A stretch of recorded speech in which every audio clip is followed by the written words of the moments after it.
consciousness as they manifest in the physical world.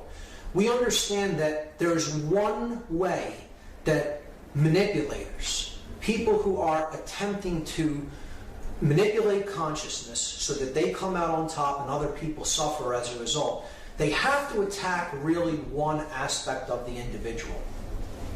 And it's ultimately all about mind control. Because if we look at this structure, spirit, mind, and body, this level is the physical world level. Above that, linked with it, is the mind. And above that is spirit, is all-encompassing, pure being, pure consciousness. If you're going to have a true connection in your physical manifestation to the spirit, that connection is this layer, the mind layer. Okay? So if the mind is in good health, if the mind is in balance, if the mind is not under manipulation and control, there will be a powerful connection between body and spirit. If it is not in good state, if it is in disarray, if you do not understand the nature of the mind and the nature of your own psyche and psychological makeup, then it is very easy to sever this connection between body and spirit once the mind is under control, externally controlled. So you look at it this way. The body could be seen as the male principle, the blade, or the yang energy. Conversely, the spirit is the opposite aspect, the opposite essence. It is that which is not physical. It's the yin, or the feminine aspect. See, the body rises up to meet the spirit, and the spirit descends to meet the body. So they meet at this realm. This is where body and spirit meet, and they mingle in the realm of mind. So the blade and the chalice combined could be seen to represent mind, and it's a symbol that we've all seen. It's the Star of David, or the Seal of Solomon, as it has been called. It's the seal of body and spirit coming together at the layer of mind. And it is the solar energy combined with the lunar energy to create Sol and Mon, sun and moon, the Seal of Solomon. So keep in mind, that is the whole dynamic that sorcerers are after. They want to control this level.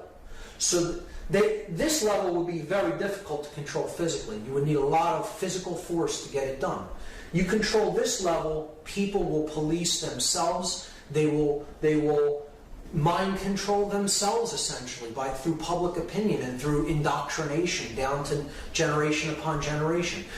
The control that they're after is in this level, and if they control the mind, they de-link the body from the spirit. And that's the whole game that they're after. That's the whole thing that they want to perpetrate. Mind control.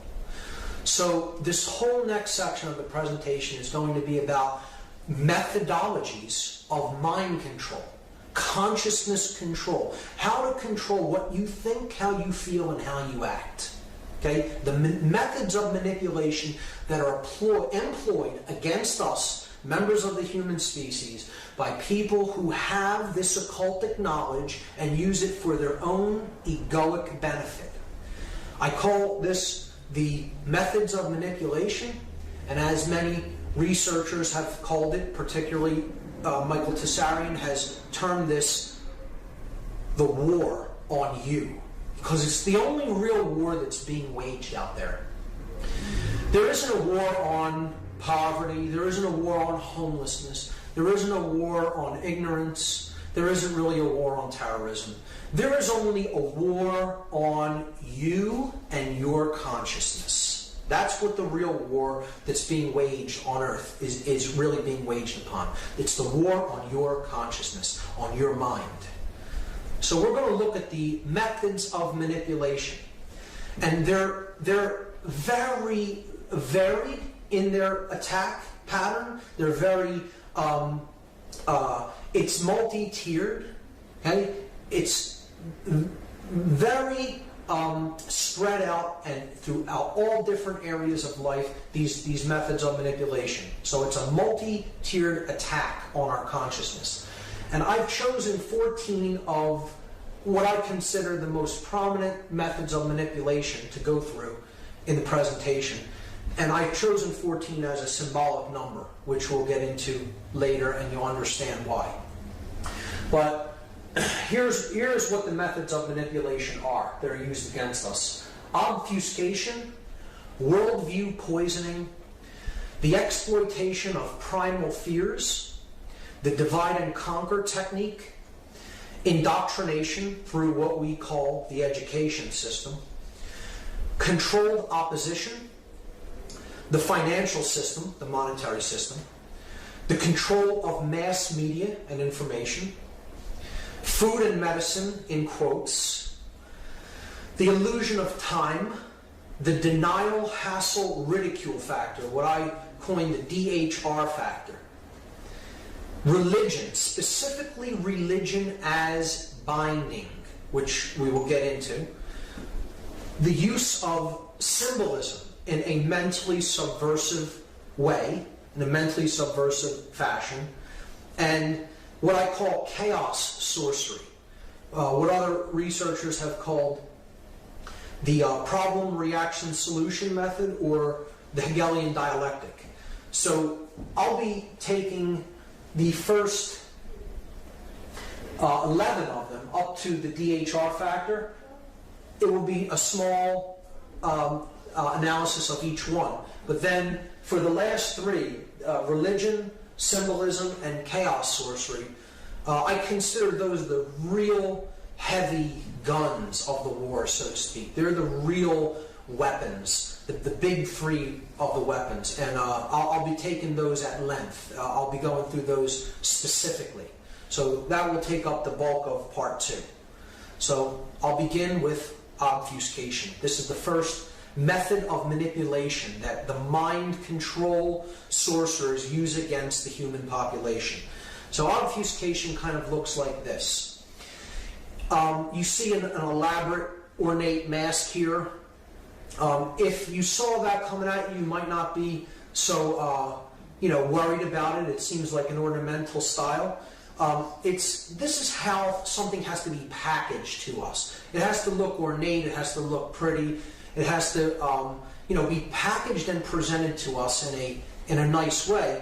But if we really saw what lays underneath, if we really saw what was truly coming at us, which is this, we would want to go in the opposite direction. So see, it always has to wear a mask. It has to be sold to us as something other than what it really is, so that people think it's something else. That's what obfuscation really is. And I'm going to just briefly go over what are the things that are obfuscated. How do they use obfuscation to control us mentally? Well, the sorcerers want to obfuscate simplicity with complexity. In fact, everything that I'll talk about in this presentation is quite simple, taken in and of itself. The tapestry may be ornate and may be a lot of information to take in, but each individual component is simple, and that is because the truth is always simple. It's always easy to understand truth. Truth never comes at us with great levels of complexity. It's always something simple and elegant, just like we find in nature. So if a controller can get you to think that discovering the truth is way too complex for you to ever look into it, they'll push you off the path because you'll say, I'm not even going to bother. It's too complex. I wouldn't possibly be able to understand it, so I'm not even going to bother to try. Okay, so that's obfuscation of simplicity with complexity. Controllers obfuscate principles with laws. Principles are based in conscience of doing the right thing because one has consciously recognized it as the right thing. Law is that which strives to create obedience based on a dynamic of fear of punishment.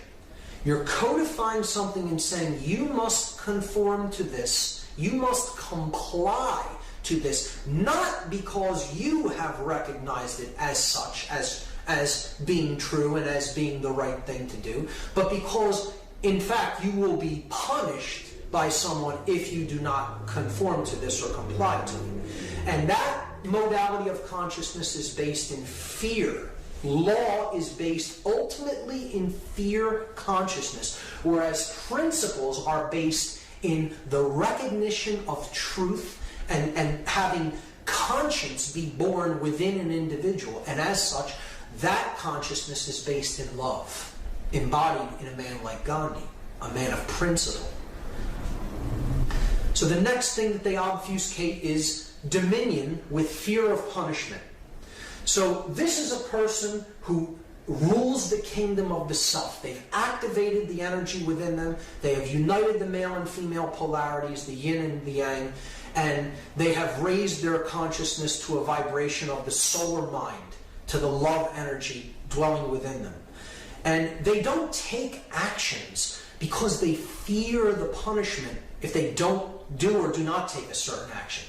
They take an action because they themselves understand and have recognized that that action exists in harmony with natural law, with the natural order of the universe, with the truth. It resonates in truth. And that individual has made that recognition according to their own will and their own consciousness, not because they fear punishment. Taking an action or not taking an action because you fear punishment is the lowest level of consciousness that you can take or not take any action. You're taking it out of a vibratory energy of fear as opposed to a level of understanding that is born in love and conscience and consciousness. So you cannot take an action based on fear of punishment and expect there to be order and peace and good things in the world. We have to make these recognitions through the raising of our own awareness that they resonate with truth and take action according to those principles. The next thing that they obfuscate is gnosis with belief. See, gnosis can be defined as an understanding that is born through direct experience of a thing. So gnosis means you don't believe that it exists. You know that it does because you have a direct experience of that thing. So you could put your hand in a pot of water and it's hot, and then you have gnosis that it's hot because you actually placed your hand in the pot and you know that it is hot. Someone else, if you said, okay, that's hot, they may believe you, they may have a belief about that, they don't really have gnosis of it until they directly access it or directly experience it. So that's what gnosis is. Gnosis is knowledge born of direct experience. Belief, which is what religions want you to have. They want you to simply believe something because it is told to you by someone that came before you, will put you into a modality of consciousness where you're not really thinking your own thoughts. You haven't really thought through why it is you may hold a particular belief or value. It is just something that you have acquired from someone else's understanding of the world. And that's why I say throughout this presentation, no one should believe anything that I'm saying throughout this whole presentation. It should resonate with you as truth because you looked into these things on your own and determined if they are true or not true. And then live your life in harmony and according to your understanding of that. Not because you believe what I'm saying. I'm not asking for anyone's belief. If I was asking for anyone's belief, I would be no better than any other religious leader. So I'm looking to inspire gnosis within a person. That you look into things on your own and come to your conclusions about them because you yourself have studied and considered them and know how they work. Individuality is obfuscated with culture. And this is a big one because all the value within us is carried in the individual. The individual is of ultimate value. And again, an individual is unique, a unique expression of consciousness. And culture, as the late Terence McKenna, one of my greatest mentors and teachers, said, culture is not your friend, folks. He was very fond of saying. You know, it's that which controls you. It's a cult, so to speak. So culture is trying to make everyone conform